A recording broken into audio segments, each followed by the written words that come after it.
Hi hello అందరికీ నమస్తే. నేను బాగున్నాను, మీరు కూడా బాగుండాలని ఆ దేవుని అయితే కోరుకుంటున్నాను.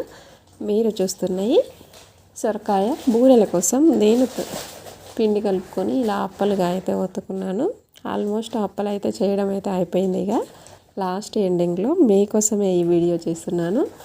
నాకు కొద్దిగా జలుబు అయింది, తలనొప్పిగా ఉంది. అయినా కానీ పిల్లలకి తినడానికి ఏమీ లేవని అమ్మ పండక్కి పోయినప్పుడు పంపించిన అప్పలన్నీ అయిపోయాయి. కూడా ఇప్పటికి అయిపోయి 4-5 రోజులు అయితే అవుతుంది.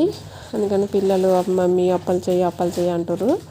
అందుకని చెప్పి వాళ్ళ కోసం ఈరోజు నాకు ఓపిక లేకున్నా కానీ ఎవరి సహాయం లేకుండానే ఎవరి హెల్ప్ చేయకుండానే నేను ఒక్కదాన్ని చేసుకుంటూ ఉన్నాను. మా ఆయన్ని హెల్ప్ చేయమని అడిగాను, కానీ ఆయన నేను చేయనని చెప్పేశారు. ఇక పిల్లల కోసం ఖచ్చితంగా ఓపిక తెచ్చుకొని ఇలా అప్పాలైతే చేసుకొని